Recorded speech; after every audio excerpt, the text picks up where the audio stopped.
Bismillahirrahmanirrahim.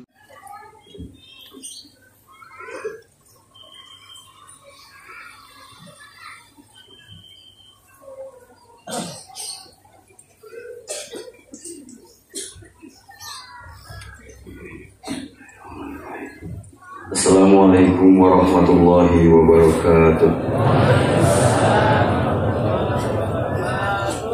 Ila hadrati Syekh Abdullah Mubarak bin Muhammad radhiyallahu anhu. Al-Fatihah. Alhamdulillahirabbil alamin. Arrahmanirrahim. Iyyaka na'budu wa iyyaka nasta'in. Ihdinas siratal mustaqim. Siratal ladzina an'amta 'alaihim ghairil maghdubi 'alaihim waladdallin. Tanbih. Bismillahirrahmanirrahim. Tanbih ini dari Syekhuna almarhum Syekh Abdullah Mubarak bin Muhammad yang bersemayam di Patapan Suryalaya, Kejembaran Rahmaniyah. Sabda beliau kepada khususnya segenap murid-murid, pria, wanita, tua, muda, semoga ada dalam kebahagiaan, dikaruniai Allah Subhanahu wa Ta'ala kebahagiaan yang kekal dan abadi, dan semoga tak akan timbul keretakan dalam lingkungan kita sekalian. Pun pula semoga pimpinan negara bertambah kemuliaan dan keagungannya, supaya dapat melindungi dan membimbing seluruh rakyat dalam keadaan aman, adil, makmur, zahir dan batin. Pun kami tempat orang bertanya tentang thariqah Qadiriyah Naqsyabandiyah Pondok Pesantren Suryalaya mengaturkan dengan tulus ikhlas wasiat kepada segenap murid-murid, berhati-hatilah dalam segala hal, jangan sampai berbuat yang bertentangan dengan peraturan agama dan negara. Taatilah kedua-duanya tadi sebantasnya. Demikianlah sikap manusia yang tetap dalam keimanan. Tegasnya dapat mewujudkan kerelaan terhadap agama dan negara, taat ke hadrat ilahi yang membuktikan perintah dalam agama dan negara. Insyaallah, hai murid-murid sekalian, janganlah terpaut oleh bujukan nafsu, terpengaruh oleh godaan syaitan. Waspadalah akan jalan penyelewengan terhadap perintah agama dan negara, agar dapat meneliti diri kalau tertarik oleh bisikan iblis yang selalu menyelinap dalam hati sanubari kita semua. Lebih baik buktikanlah kebajikan yang timbul dari kesucian. Satu, terhadap orang-orang yang lebih tinggi dari kita, baik zahir maupun batin, harus kita hormati. Begitulah seharusnya hidup rukun, saling harga menghargai. Kedua, terhadap sesama yang sederajat dengan kita dalam segala-galanya, jangan sampai terjadi persengketaan. Sebaliknya harus bersikap rendah hati, bergotong royong dalam melaksanakan perintah agama dan negara. Jangan sampai terjadi perselisihan dan persengketaan. Kalau kita terkena firman-Nya azabun alim, yang berarti duka nestapa untuk selama-lamanya dari dunia sampai akhirat. Badan payah, hati susah. Ketiga, terhadap orang-orang yang keadaannya di bawah kita, janganlah hendak menghinakannya atau berbuat tidak senonoh, bersikap angkuh. Sebaliknya harus belas kasihan dengan kesadaran, agar mereka merasa senang dan gembira hatinya. Jangan sampai merasa takut dan liar, bagaikan tersayat hatinya. Sebaliknya harus dituntun, dibimbing dengan nasihat yang lemah lembut, yang akan memberi keinsyafan dalam menginjak jalan kebajikan. Keempat, terhadap fakir miskin harus kasih sayang, ramah tamah, serta bermanis budi, bersikap murah tangan, mencerminkan bahwa hati kita sadar. Coba rasakan diri kita pribadi, betapa pedihnya jika dalam keadaan kekurangan. Oleh karena itu janganlah acuh tak acuh, hanya diri sendirilah yang senang. Karena mereka jadi fakir miskin itu bukannya kehendak sendiri, namun itulah kodrat Tuhan. Demikianlah sesungguhnya sikap manusia yang penuh kesadaran, meskipun terhadap orang asing, karena mereka itu masih keturunan Nabi Adam alaihissalam. Mengingat ayat 70 surah Al-Isra yang artinya, sangat kami muliakan keturunan Adam, Dan kami sebarkan segala yang berada di darat dan di lautan, dan kami beri mereka rezeki dari yang baik-baik.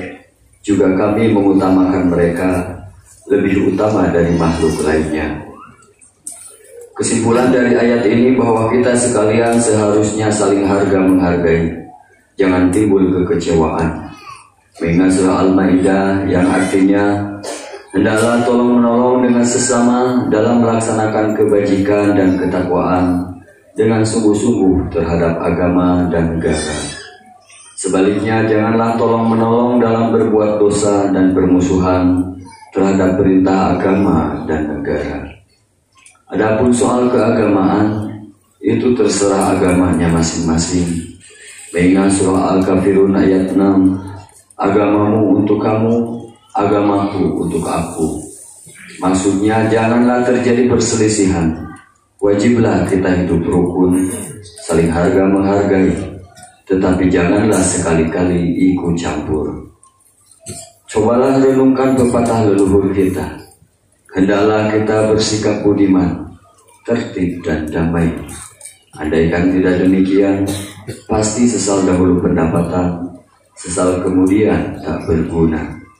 Karena yang menyebabkan penderitaan diri pribadi itu adalah akibat dari amal perbuatan diri sendiri. Dalam surah An-Nahl ayat 112 diterangkan bahwa Tuhan Yang Maha Esa telah memberikan beberapa contoh, yakni tempat maupun kampung, desa maupun negara, yang dahulunya aman, tentram, gemah limpah loh jinawi. Namun penghuninya mengingkari nikmat-nikmat Allah, maka lalu berkecamuklah bencana kelaparan, penderitaan, dan ketakutan yang disebabkan sikap dan perbuatan mereka sendiri. Oleh karena demikian, hendaklah segenap murid-murid bertindak teliti dalam segala jalan yang ditempuh, guna kebaikan zahir batin, dunia dan akhirat, supaya hati tentram, jasad nyaman. Jangan sekali-kali timbul persengketaan. Tidak lain tujuannya budi utama jasmani sempurna, cager-bager. Tiada lain amalan kita, Thariqah Qadiriyah Naqsyabandiyah Pondok Pesantren Suryalaya, amalkan dengan sebaik-baiknya guna mencapai segala kebajikan, menjauhi segala kejahatan zahir batin yang bertalian dengan jasmani dan rohani, yang selalu diselimuti bujukan nafsu, digoda oleh berdaya syaitan. Wasiat ini harus dilaksanakan dengan seksama oleh segenap murid-murid agar supaya mencapai keselamatan dunia dan akhirat. Amin. Patapan Suryalaya 13 Februari 1956. Wasiat ini disampaikan kepada sekalian ikhwan. Tertanda Syekh Ahmad Syekhul Wafat Tajul Arifin radhiyallahu anhu. Al-Fatihah. A'udzubillahi minasyaitonir rajim. Bismillahirrahmanirrahim. Alhamdulillahirabbil alamin arrahmanir rahim maliki yaumiddin. Iyyaka na'budu wa iyyaka nasta'in ihdinas siratal mustaqim. Shiratal ladzina an'amta 'alaihim ghairil maghdubi 'alaihim waladdallin. Untaian mutiara. 1. Jangan benci kepada ulama yang sezaman. 2. Jangan menyalahkan ajaran orang lain. 3. Jangan memeriksa murid orang lain. 4. Jangan berubah sikap meskipun disakiti orang lain. 5. Mesti menyayangi orang yang membencimu. Bikrohati Syekh Muhammad Abdul Ghaus radhiyallahu anhu. Al-Fatihah. A'udzubillahi minasyaitonir rajim. Bismillahirrahmanirrahim. Alhamdulillahirabbil alamin arrahmanir rahim maliki yaumiddin. Iyyaka na'budu wa iyyaka nasta'in ihdinas siratal mustaqim siratal ladzina an'amta 'alaihim ghairil maghdubi 'alaihim waladdallin. Assalamualaikum warahmatullahi wabarakatuh.